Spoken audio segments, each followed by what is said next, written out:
Segundo eje de nuestro seminario, que trata sobre la filosofía de la ética y la estética, a la que nuestro ponente le ha agregado como subtítulo o la vuelta a sí mismo. Esto ya de por sí le da un interés bastante grande a un tema de esta naturaleza, ¿sí? La cual nos va a impartir el maestro Juan Ignacio Alvarado Castellanos. El maestro Juan Ignacio Alvarado Castellanos es maestro y licenciado y maestro en filosofía por la Universidad Autónoma de Querétaro. Ha sido docente, tiene una larga experiencia como docente, por eso me permití leer las materias que ha impartido, porque son varias, es muy diversa. Y ahorita voy a hablar de los estudios de maestría que está haciendo. Él ha impartido metafísica, seminario de hermenéutica, taller de argumentación, filosofía del derecho, sociología jurídica, eh, deontología jurídica, argumentación jurídica, filosofía y literatura, filosofía y cine, momentos estelares del arte y filosofía en general. Actualmente está cursando un máster en estudios de literatura española e hispanoamericana, es un máster en altos estudios en esta materia en la Universidad de Barcelona.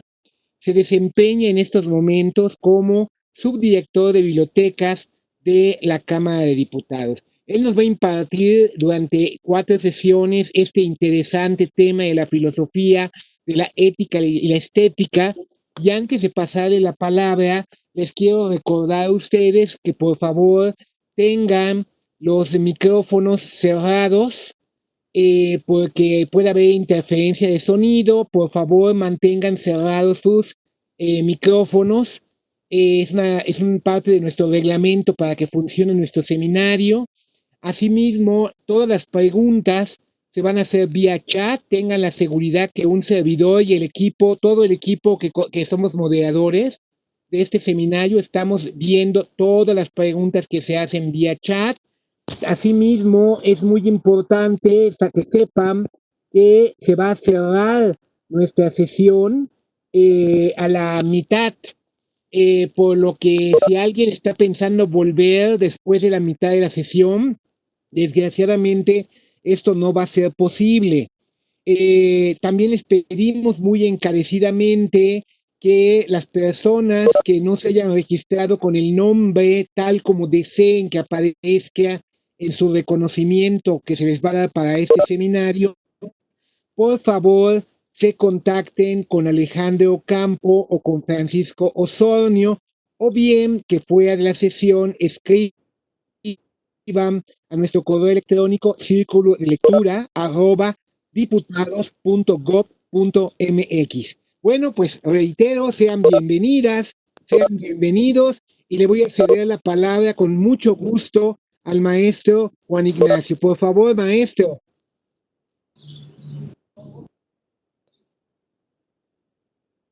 Muy buenos días a todas y a todos. Es un gusto enorme estar con ustedes aquí. Bueno, antes de empezar, quiero agradecer la invitación expresa que me hizo la doctora María Vázquez Valdés, directora de las Bibliotecas y Archivo de la Cámara de Diputados, para participar activamente en este seminario. Es un gusto siempre poder compartir parte de mis pasiones más profundas y bueno, agradezco también la magnífica exposición del maestro Ismael Carballo el martes, que me da pie a todo este seminario, que es una magnífica disertación sobre la filosofía, y efectivamente yo coincido absolutamente con él. Ser estudiante de filosofía, haber pasado por una facultad de filosofía, no hace a una persona ser filósofo. La filosofía, más allá de la academia, se puede considerar, y así yo, una forma de vida que no está restringido al estudioso de esta disciplina. En el martes se hacía una pregunta que desgraciadamente no pudo salir al aire, que preguntaba específicamente, no recuerdo qué persona, que la filosofía es una disciplina. Efectivamente es una disciplina del saber humano, pero también es, como digo, una forma de vida que trasciende a todo estudioso, a toda, a todo, no es una actividad específica de ciertas personas que tuvimos la oportunidad y el gusto por emprender unos estudios en esta materia, ¿no? Es, eh, es una es una capacidad de asombro y de preguntarnos continuamente sobre nuestra existencia, sobre nuestro estar aquí. Y esto es justo lo que quise resaltar de mi pasión por esta materia, por esta disciplina, en este seminario. Y específicamente por eso hago este programa en este momento del seminario para estar compartiendo con ustedes. Permítame un momento, maestro, de favor. Por favor, Sí. ¿alguien tiene abierto su micrófono? ¿Puede cerrar su micrófono, por favor? ¿De favor? Parece que sí. Muchas gracias. Continúe, maestro, por favor. Sí, les decía yo, por eso estructuré de esta manera esta columna temática de la filosofía en ciertos autores que han puesto predominancia en este aspecto de la filosofía. Como nos decía magníficamente en la sesión del martes el maestro Ismael Carballo, la filosofía no versa sobre cosas ajenas y muy profundas que son inaccesibles a las personas. Parten de la experiencia humana, parten del vivir humano. Y esta es la razón de ser. Al inicio del programa, cuando hago una descripción, que ojalá todos hayan tenido oportunidad de ver, el programa propuesto eh, para esta columna temática, decía yo que desde esta perspectiva la filosofía siempre ha tratado de cuestionar o desarrollar estas preguntas acuciantes del hombre. ¿Quién soy? ¿Qué hago aquí? ¿Qué sentido tiene mi vida? ¿Por qué estar aquí? En fin, ese es el inicio. Y partiendo, como decíamos ayer, según un dicho de un excelente filósofo y religioso de España, Fray, Fray Luis de León, que después de estar encarcelado, interrumpió su intervención académica en Salamanca por este hecho de estar encarcelado, regresó a sus clases diciendo, decíamos ayer, y quisiera sumarme a él, como digo, decíamos ayer con el maestro Ismael Carballo, la filosofía es una actividad que es que formalmente en el canon filosófico, en la época clásica, inicia con alguien que deja testimonio, pero no por escrito, y eso es curiosísimo, es el Sócrates y el Sócrates que nos transmite Platón en los diálogos. Y este personaje platónico, este personaje que es considerado el padre de la filosofía, en muchos casos y desde la academia así se nombra, eh, tenía una frase que resume todo lo que engloba todo lo que quisiera transmitir en esta columna temática. Empezamos. Hoy tienes clases en la tarde, ¿verdad? Perdón, maestro. Disculpe, sí. Por favor, cierren sus micrófonos. Recuerden lo que comenté al principio. Cierren sus micrófonos. David, te pido por favor, si me ayudas. Vamos a cerrar los micrófonos, de favor. Continúe, maestro. Gracias, gracias, sí. Y entonces decía, tiene una sentencia fundamental para entender esto que quisiera englobar, y que bueno, no es nuevo, por supuesto, aquí no se va a hablar de cosas nuevas, no se va a hablar, como dijo en la sesión pasada, de la sesión de ayer, el maestro Carballo, la filosofía no es un recetario para la vida, no son unas reglas a las que seguir, pero sí se resume esta actitud filosófica de la vida en esta frase sublime, en el sentido kantiano, como lo vamos a ver hoy, de Sócrates. Una vida que no es posible, o una vida que no es analizada, no tiene sentido vivir. Exactamente la cita, la he parafraseado, no sé exactamente así, pero una vida que no se puede analizar no es digna de ser vivida. Y en el análisis riguroso de la filosofía está, como decíamos, las preguntas más acuciantes de la existencia humana.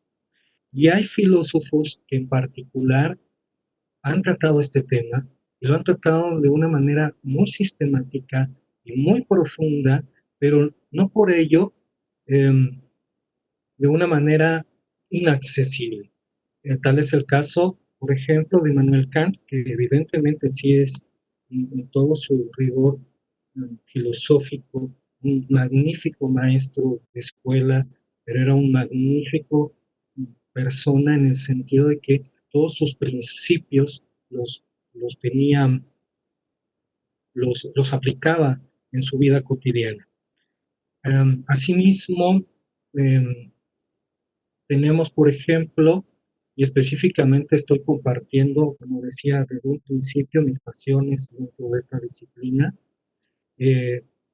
a los existencialistas, que bueno, aquí tenemos, después de tomar a Kant con cómo retoma las categorías estéticas del sentimiento de lo bello y lo sublime, que ya está presente en su crítica del juicio, y lo aplica a la crítica del... Ahorita voy a entrar más en materia, pero nada más un breve recorrido.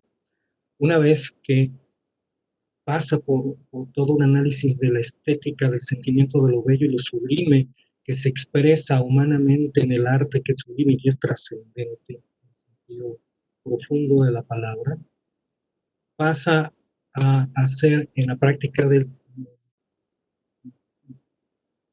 eh, a la crítica la, de la razón práctica, esta misma categorías que analiza profundamente en la crítica del juicio, las va a aplicar para las cuestiones de la práctica social, práctica moral, en específico en la ética, que bueno, son tratados académicos, pero que tiene su correspondencia en,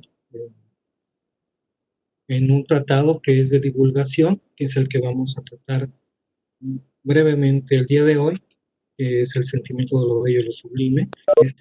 Este, este texto que termina siendo un texto, dirían los españoles, bisagra entre la estética y la ética, pero que todo esto forma parte de la actividad práctica del... Decía yo antes que... Perdón, maestro, disculpe, maestro. David, ¿nos ayudas? Cierran sus micrófonos. Sí, parece que ya volvimos a la normalidad. Bueno, decíamos, el existencialismo que trata de la existencia humana, sobre la experiencia humana. Perdón. Sí.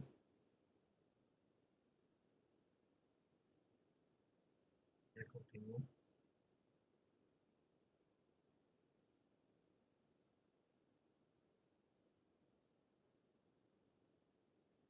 Bien, continúo. El existencialismo, pues, cuya preocupación central es la experiencia humana, más profundamente la existencia auténtica, abreva necesariamente de todo de este rigor del idealismo alemán. Y bueno, y se contrapone históricamente en el padre el que se ha llamado padre del existencialismo, Søren Kierkegaard, a el idealismo ramplante, teórico, académico, alejado de la experiencia humana. Para Kierkegaard, ojo nada más, estoy diciendo esto como nota descriptiva, representaba la filosofía hegeliana, que es contemporánea. A partir de más de medio siglo, se autodenomina una corriente de pensadores que, siguiendo esta misma temática, se les da el nombre de existencialistas, que por cierto fue muy criticado porque era, para el decir de la ya tenían una gran publicidad todos estos pensadores, en específico los franceses, ¿no? Como Jean-Paul Sartre, estoy hablando específicamente de Jean-Paul Sartre, de Gabriel Marcel, específicamente, y que tenían cafés filosóficos, y que eran grandes literatos, y que tenían, desarrollaron grandes teorías sobre el arte, en fin. Y bueno, Jean-Paul Sartre, un gran literato además, y muy polémico por sus posiciones políticas, en fin. En una época se inscribe el existencialismo, en la época entre guerras, y específicamente se hace más publicitario esta corriente filosófica al final de la Segunda Guerra Mundial. Pero nuevamente nos enfrentamos no solo a una filosofía que parece ser que es extramuros, fuera de facultades, ciertamente lo es porque abren foros públicos para discusiones, pero no se basa en eso, se basa en un análisis profundo de la existencia humana y tratan sobre, como decíamos anteriormente, la existencia auténtica, la experiencia viva del hombre en sus más profundas cualidades, que ya están presentes, vuelvo a retomar, Kant, y lo vamos a ver hoy, ya lo tenía ahí presente. Posteriormente, quiero referirme a pensadores que están o sea, académicamente están entre la filosofía y la psicología. En específico, vamos a tocar, y es parte central de esta columna, a Erich Fromm, que era filósofo y era psicólogo, como el mismo Karl Jaspers, otro de los filósofos existencialistas, que hablan de los sentimientos humanos, que es profundamente lo que está tratando ya en el siglo XVIII Immanuel Kant, con la estética y la ética, que se llama en esta sesión. Erich Fromm no sigue necesariamente la temática teórica o la corriente teórica del existencialismo, pero sí llega a una filosofía profunda y se hace, recoge de su experiencia clínica en psicología todos los problemas acuciantes del momento de la crisis. Y él va a decir que vivimos en una época neurótica, siguiendo toda la tradición psicológica, pero que eso no es una enfermedad en sí misma, es lo que nos permite la creatividad también, y el darle un sentido a la vida, es una forma de explicar teóricamente lo que pasa, por qué llegamos a momentos tan oscuros, pero tan brillantes al mismo tiempo, como todo lo humano, que es contradictorio necesariamente. Eso es lo que se hace ser un ser humano, sus partes luminosas, pero también sus partes muy oscuras. Estoy profundamente convencido con cada uno de estos autores de los que he platicado hasta el momento, que la bondad humana y la maldad humana no existen per se, No existe una persona mala y una persona buena, no, ese no es el punto. El punto es analizar en profundidad la experiencia humana desde diferentes perspectivas, como lo estoy planteando.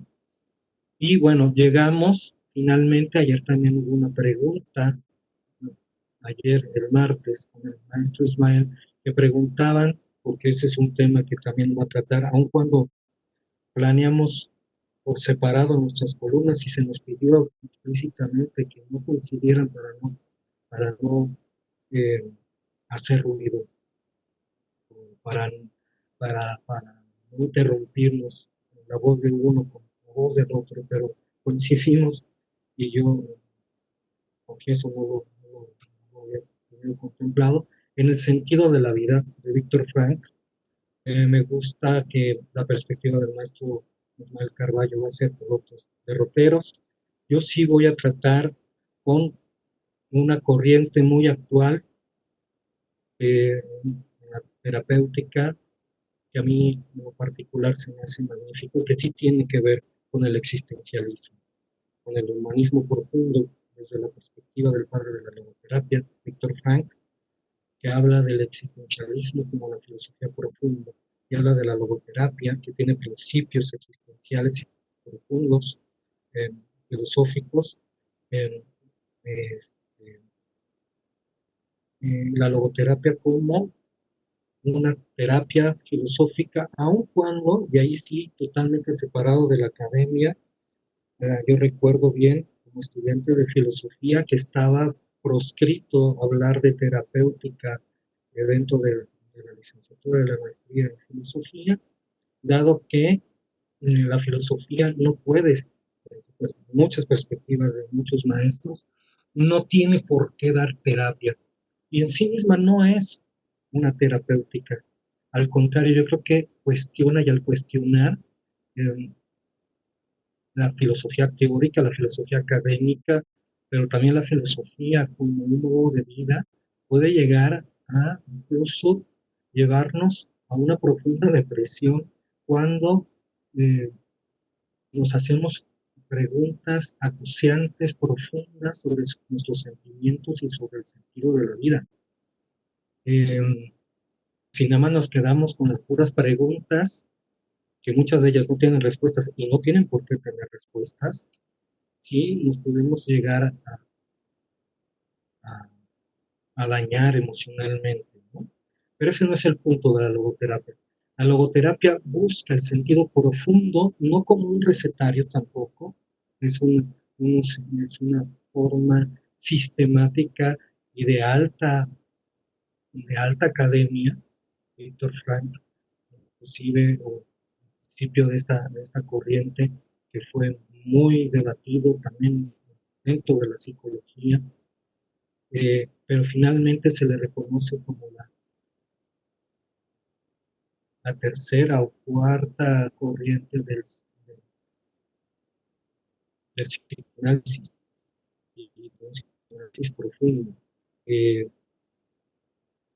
Finalmente, en mi recorrido total de esta columna, voy a mencionar a un autor que es un magnífico escritor, que es un magnífico terapeuta, un terapeuta generosísimo que ha dejado escrito varios libros eh, de alta literatura, en mi modo de ver, y esto con toda humildad lo digo, que hablan sobre filósofos, y justo este juego entre filosofía y psicología, estoy hablando de Irving Yalom, que se hace muy famoso a nivel mundial por una novela que se llama La noche en que Nietzsche lloró, en donde eh, es una novela que versa en la posibilidad hipotética, en la posibilidad literaria de que Nietzsche fuera a terapia con Freud. Pero también tiene otra novela sobre Schopenhauer, un año con Schopenhauer, en fin, va, y otra sobre Spinoza, una novela negra. Eh, pero lo que quiero decir con esto, la logoterapia pretende que por medio, como hace toda la terapéutica psicoanalítica, por medio de preguntas profundas sobre la persona de cada quien que esté analizándose, lleguen no a la respuesta única, no hay respuesta única para nuestras preguntas acuciantes y la que nos pueden dar sentido. Eso lo tenemos que dejar muy claro. No hay una sola respuesta y no hay una respuesta correcta. En esto no hay el bien y el mal. Vuelvo a mencionar esto porque muchas veces en mi experiencia como docente siempre me preguntaban, bueno, profesor, pero quién está bien y quién está mal, porque cuando estamos hablando de filosofía, parece que el pensador que estamos tratando está desdeñando, está tratando de quitar de un lado al pensador anterior y propone una cosa totalmente distinta. ¿Cuál de los dos? Y finalmente, después de un curso de filosofía o de historia de la filosofía, ¿con cuál de todos nos tenemos que quedar? ¿Cuál es el bueno? No, no hay ni buenos ni malos. En filosofía no existe ni bueno ni malo. Existen múltiples respuestas. Tampoco la actitud correcta de, vamos a llamarle, y todo, por favor, con muchas pincitas, este término de correcto, no es me voy a acomodar de acuerdo a cómo me sienta o me voy a acomodar. Digamos que no se trata de, como dije desde un principio y como magníficamente lo expuso el maestro Carballo en la sesión pasada, eh, no se trata de buscar recetarios o formularios para la vida, aun cuando se usen este tipo de expresiones en el mismo Immanuel Kant y en otros tantos. No es un recetario de la filosofía, sí es una búsqueda por una respuesta profunda que, en mi modo de pensar, es una respuesta profunda e íntima, no comunicable. Las respuestas solo pueden ser íntimas. Las preguntas sí son sociales, pero la respuesta al sentido de la vida es algo profundamente, y en el sentido profundo de la intimidad humana. Que eso es lo que maravillosamente, y perdón que use tanto esta palabra, pero es que sublime en el sentido kantiano que ahora lo vamos a tocar, lo tocan estos filósofos que he mencionado. No son los únicos, por supuesto. Entiendo que ya Aristóteles, ya Platón, habían sistematizado sobre esto eh, en el saber profundo, en la sabiduría profunda de la filosofía como un saber universal que versa no solamente sobre lo humano, sino sobre el mundo físico, fáctico y, en fin, el mundo biológico, en fin. Tenemos en estos grandes pensadores tanto lo social, lo político y social, como lo natural, como lo social entendido como en las éticas, por ejemplo, todo su pensamiento ético sobre la actividad y la vida humana. Eso ya está presente en el quehacer filosófico, porque volvemos a lo mismo, la filosofía parte, parte necesariamente de el quehacer humano, y el quehacer profundamente humano es la vida con sentido, la vida que ya Sócrates había mencionado en boca de Platón. Una vida sin análisis no vale la pena ser vivida. Entonces eso es lo que engloba en general este seminario. Digo que es mi pasión, una de mis tantas pasiones dentro de la filosofía, porque son autores que marcaron profundamente no solo mi vida académica, no solo mi vida estudiantil, no solo mi vida intelectual, también comparto con el maestro Carballo esta pedantería del intelectual que necesariamente, bueno, en mi caso sí, y con muchos de mis compañeros y mis amigos que son realmente amigos, eh, los que son eh, mis compañeros de esta aventura y que aún hoy seguimos en contacto, sí tenemos mucho de pedantería. Yo veía hace días un meme en el que está, no sé si lo conozcan, está la maestra con un gatito y le está diciendo, a ver, ¿por qué pusiste, dónde viven los dioses? Y dice el gatito, en el Olimpo. Entonces, ¿por qué aquí respondiste en la magnífica facultad de filosofía? Y esto que parece un chiste muy absurdo y muy pueril, es verdad en el sentimiento de los estudiantes de filosofía. Estamos con un engreimiento porque nosotros somos filósofos, somos los grandes filósofos porque estudiamos filosofía y eso es una mentira, ¿verdad? Un filósofo no se hace por estudiar, no se hace por, evidentemente tenemos conocimientos de todos los pensadores, tenemos un canon que tuvimos que haber analizado profundamente en la facultad y tenemos la posibilidad de un posgrado, pero eso de ninguna manera hace a una persona ser filósofo. Es más filósofo en ese sentido, alguien que es profundamente auténtico y que actúa con una conciencia y con una profundidad en su vida, aún sin saber leer, como lo decía el maestro Carballo hace 5 años. Pero sí, efectivamente, hay un engreimiento profundo por en aquellas personas que creen que haber estudiado ya nos hace sabios y que el filósofo es sabio. No, el filósofo no es sabio.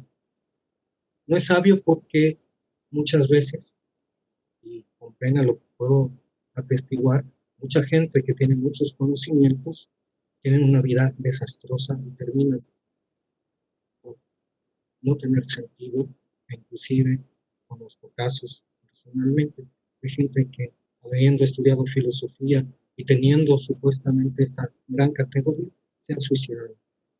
Entonces, para mí no tiene que ver con el engreimiento.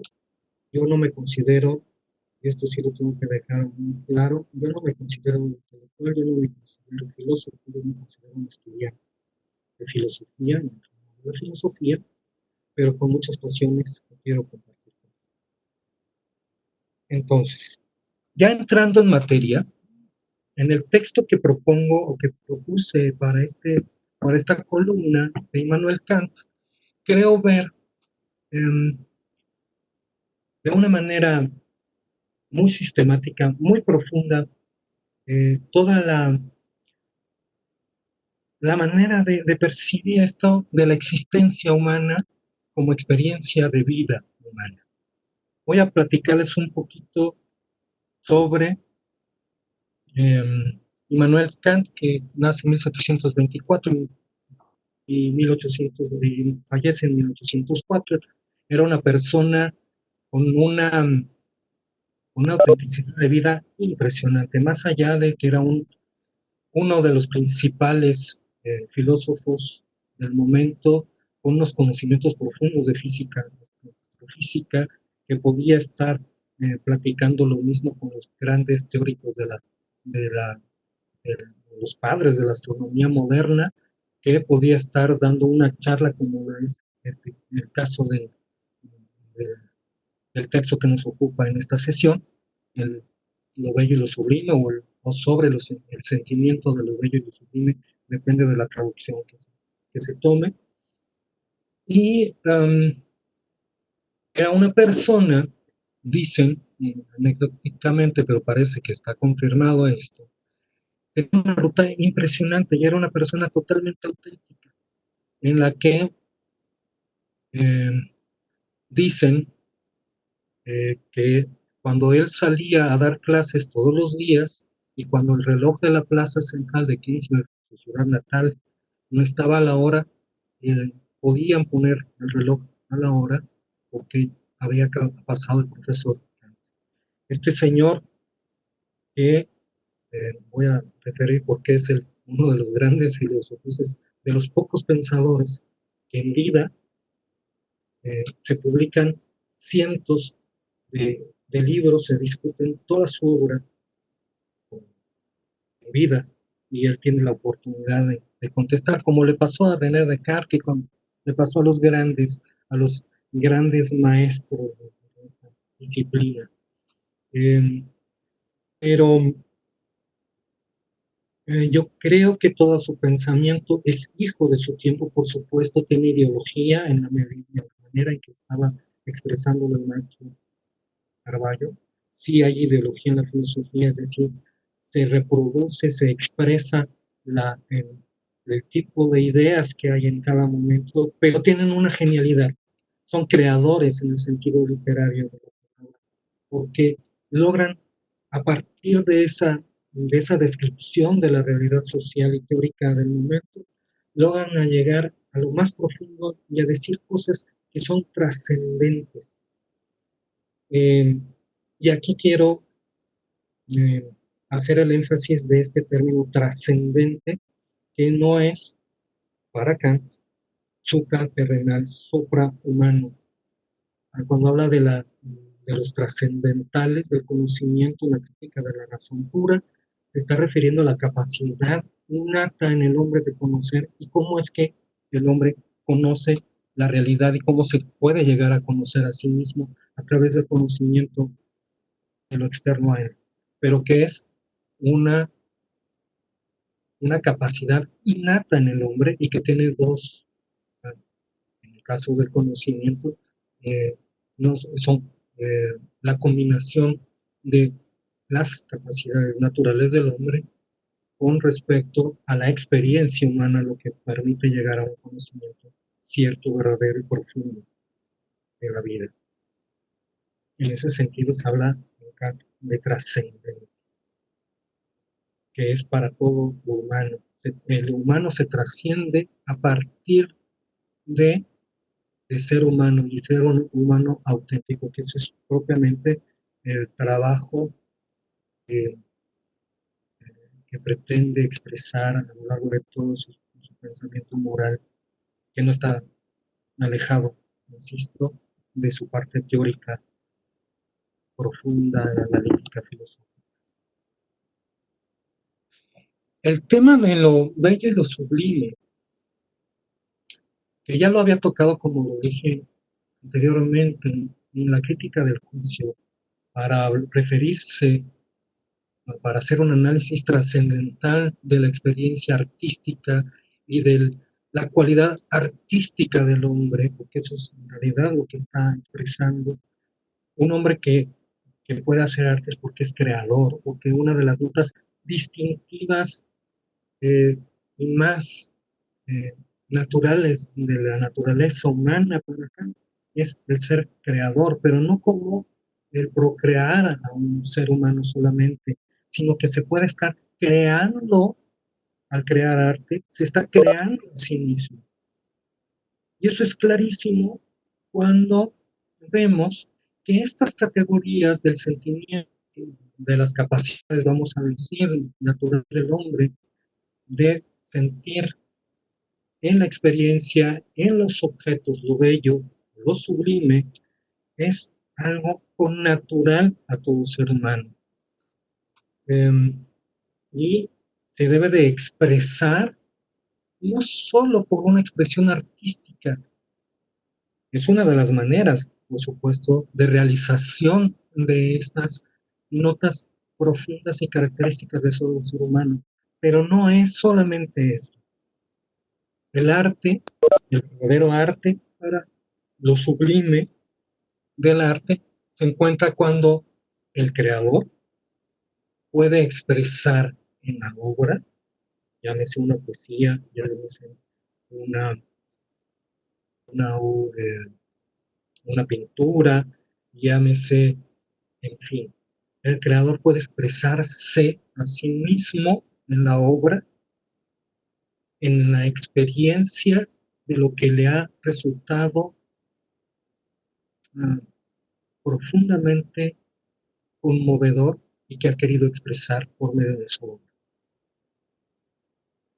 Por eso podemos decir, o podemos hacer un recorrido muy general de este ensayito de lo bello y lo sublime, que es más bien una obra de difusión, no es una obra académica como las anteriores, que son tratados filosóficos, las tres críticas, la crítica de la razón pura, la crítica de la razón práctica, la crítica del juicio y tantos otros más, pero estos son en donde se resume todo toda su obra, todo su pensar, toda su propuesta de respuesta, volvemos a lo mismo, no es la única posible, pero digamos que sí es una de las que ha marcado, a partir de él no se entiende la filosofía contemporánea ni el pensamiento contemporáneo académico, cuando menos, sin haber pasado por una lectura analítica de la obra de Kant. Entonces, decíamos, el ensayito este es eso, un ensayito de lo bello y lo sublime. Lo analiza profundamente en la crítica del juicio, pero también en la crítica de la razón práctica. Habla por primera de cuentas, y voy a hacer un recuento muy rápido para ya pasar a la sesión de preguntas y respuestas. Creo que lo que estoy provocando aquí no son respuestas, sino preguntas. Por primera de cuenta tenemos una frase que nos dice al inicio: las sensaciones de contento o disgusto descansan sobre la sensibilidad peculiar de cada hombre para ser grata e ingratamente impresionado por las cosas exteriores. Las cosas en sí mismas no son ni agradables ni desagradables. Es la capacidad humana la que, o estos sentimientos que todos tenemos y que son innatos a todo hombre, estas capacidades de admiración, esa capacidad de emocionarnos, de conmovernos, es lo que nos hace ver a lo exterior, entre comillas, como bello, hermoso, lindo, agradable, sublime. Pero no están en las cosas la belleza. Nosotros le ponemos el calificativo de acuerdo al sentimiento que nos provocan las cosas. Todas las personas tienen la capacidad de disfrute de grandes placeres sin exigir aptitudes excepcionales. Todo mundo, no nada más el gran intelectual que habla sobre lo bello y lo sublime. No nada más la alta cultura puede ser agradable. No es una cuestión de élite. Todo el mundo tiene la capacidad. Lo mismo el que ve algo hermoso, lo va a decir Kant en este ensayito, en cómo se cocina y en el arte culinario, que ahora llamado así, el arte culinario hay profesión actualmente, que el que está hablando sobre la trascendencia humana, que quién sabe qué es esto, o sobre filosofía en el sentido académico de la palabra, o como intelectual. El mismo Kant va a decirnos que una persona que no es auténtica, que no es virtuosa, que no es noble y que queriendo impresionar a los demás con su saber, con toda su sapiencia, logra ser engreído, pero es pésima persona. No está ahí la virtud en el saber, en el conocimiento, en la información, más que conocimiento. La información no nos hace ni mejores ni peores. Y si a eso le agregamos que somos engreídos porque presumimos todo lo que sabemos, eso en realidad no importa. Y eso es lo que es el centro, me parece, de este ensayo, como lo es de toda la ética kantiana, que es muy profunda, por cierto. Es decir, dice, lo bello es lo armonioso, lo bello es grandioso, puede ser pequeño, pero a la vez tiene que estar combinado por cosas agradables a la vista, agradables a todos los sentimientos, no solamente a la vista, ¿no? Lo sublime necesariamente es grande, pero puede ser sobrio. Es más, para que logre la perfección, lo sublime tiene que ser sobrio. Lo bello agrada, lo sublime estremece, y estremece para ambos sentidos. Estremece porque nos puede cautivar, nos puede dejar perplejos con eh, gran sentimiento de agrado, profundo sentimiento de agrado que nos deja pasmados, nos conmueve a las entrañas, pero también, por el otro lado, puede llegar a ser monstruoso, puede llegar a ser terrorífico, ¿no? Dice, las grandes alturas son sublimes, son magníficas, nos dejan azorados. Yo quisiera permitirme una experiencia vívida de un sobrino mío cuando a los 2 años conocí el mar, se quedó sin palabras. Llegamos a la playa, el mar inmenso da esa sensación de lo sublime, pero dice Kant, de lo sublime terrorífico, como mira las profundidades, está frente al abismo terrorífico. Nos puede paralizar lo sublime, nos puede alejarnos los unos de los otros, lo cual no tiene que ver con lo que habíamos platicado del sentido de la vida. Dice también, y estoy nada más poniendo notas de lo que a mí me parece, y esta es una propuesta de lectura, evidentemente no es la única, ni quiero imponer mi lectura, pero sí es una de las lecturas, que la amistad es bella y que una persona sublime, una persona que tiende a la sublimidad, es una persona altamente respetable, pero que no invita a la amistad, por lo tanto que a las personas que respeta, que lo respetan, no se sienten con la confianza por ese respeto que tienen, ese profundo respeto a la persona, no pueden acercarse, ser que es magnífico. Pero es magnífico, en una persona se pueden dar ambas cosas de lo bello y lo sublime en cuanto a virtuosidad, pero también en los defectos. Volvemos a lo mismo de la naturaleza humana, de la contradicción. Una persona brillante en unos aspectos tiene oscuros como cualquier otro, debilidades, si quieren decirlo así. Nadie está en estado puro, nadie puede serlo.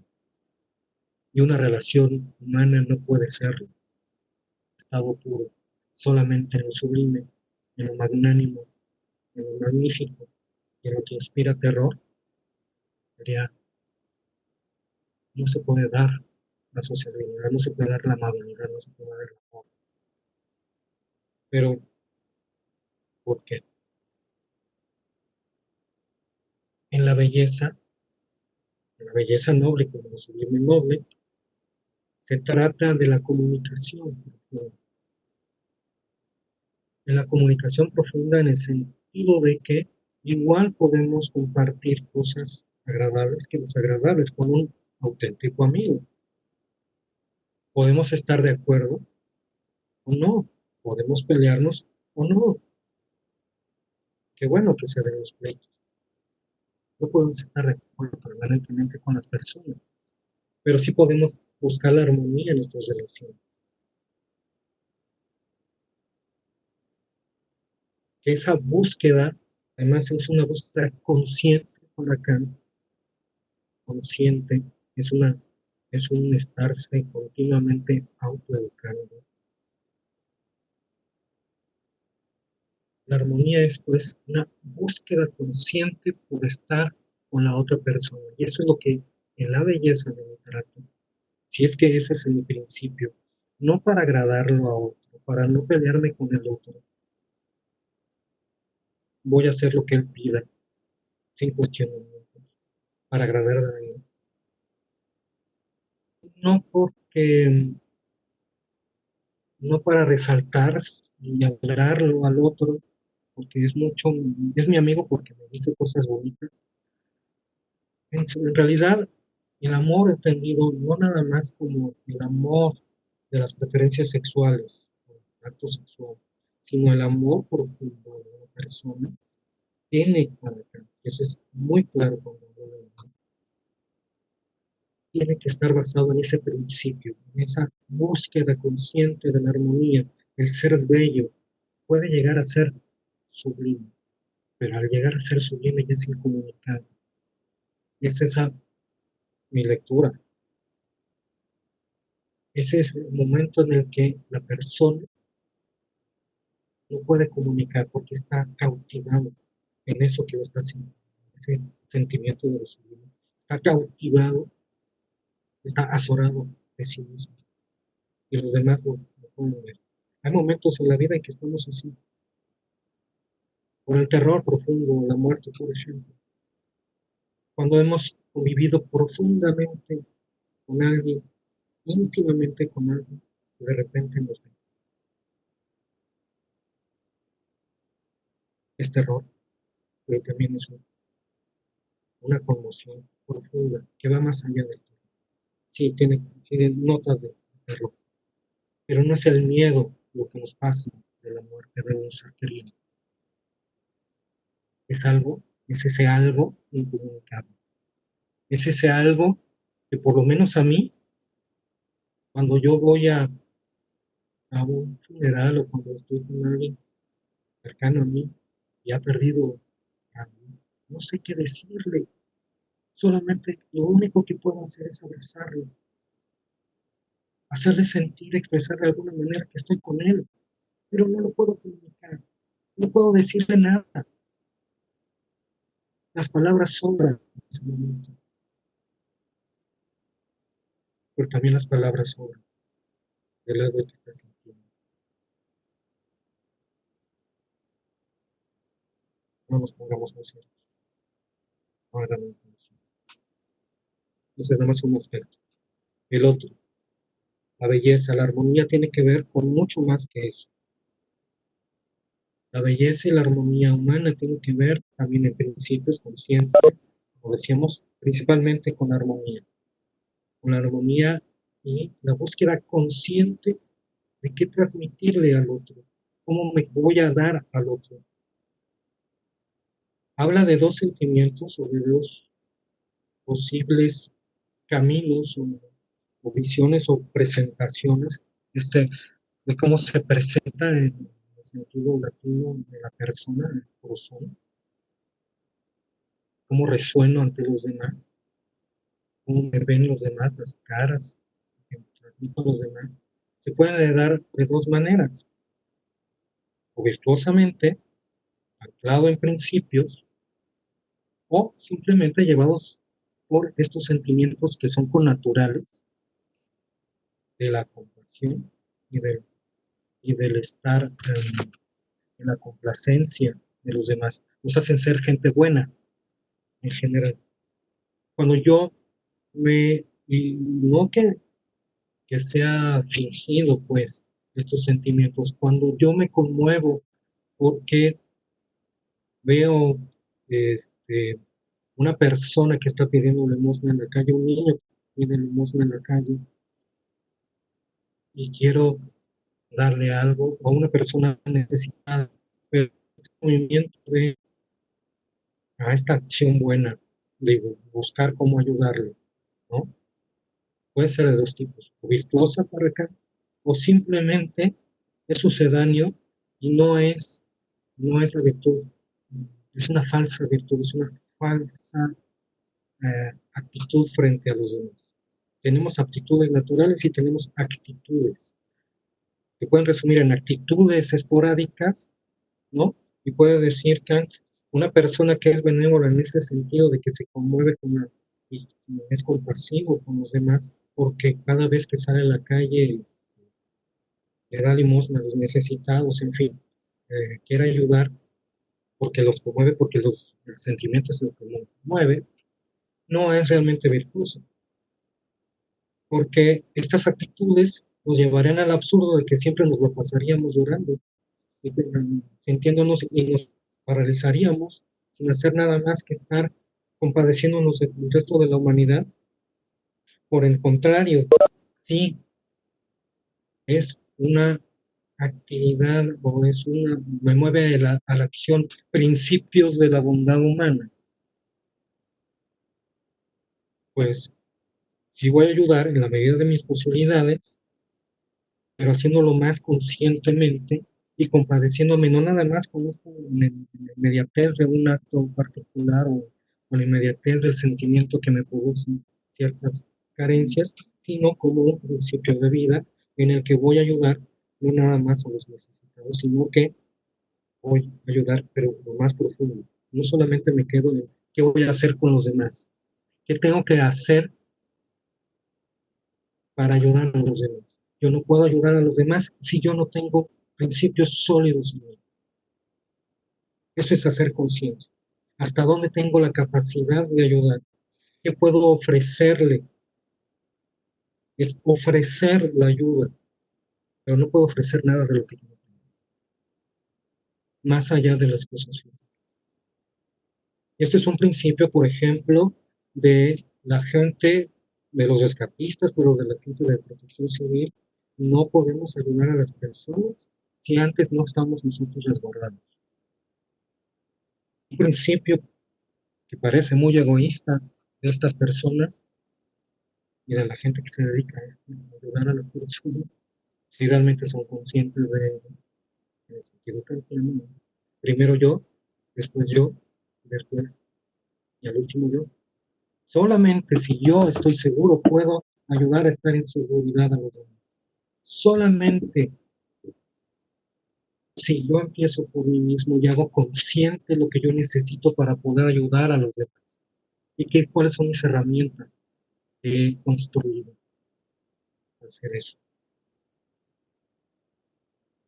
No es tan sencillo. Parece una práctica muy sencillita. Parece por momentos este ensayo que es una burla. Y sí, por ejemplo, cuando habla, y me repito un poco atrás en el texto, de que es la soledad, en ese momento de soledad en el que uno busca estar alejado del ruido de todo el ruido, ¿no? Es sublime, pero es monstruoso todo ese canto. El trabajo del eremita, el que por un deber trascendental, fuera de él mismo, se mortifica en una disciplina profunda y está alejado de la humanidad. El ser humano, para Kant, cosa que es muy extraña porque él nunca tuvo una pareja y vivió solo toda su vida. La soledad no es la nota distintiva del humano. Podemos tener momentos de soledad y tenemos que aprender a tener momentos de profunda soledad. Soledad con uno mismo, que esto está fuera totalmente de nuestro tiempo, ¿no? No sabemos estar solos. Necesitamos del ruido del mundo para sentirnos a gusto con nosotros mismos. Pero la soledad no puede ser un estilo de vida. La soledad es decir, no contactar con el otro. Volvemos a lo mismo. La vida tiene que ser bella en el sentido moral kantiano. Para Kant es eso. En armonía con los demás, pero arraigado en unos profundos principios que son conscientes. Eso no es lo que nos da la naturaleza, no por ser humanos ya los tenemos, no son los derechos humanos. Es una actividad, es un estar, vuelvo a lo mismo, un estar continuamente educándose y haciendo algo con nosotros, haciendo de nuestra vida una obra. Y me atrevería a decir, eso no lo dice Kant, me atrevería a decir, una obra de arte. ¿Cuáles son estos principios que deben de estar, en los que deben de estar arraigados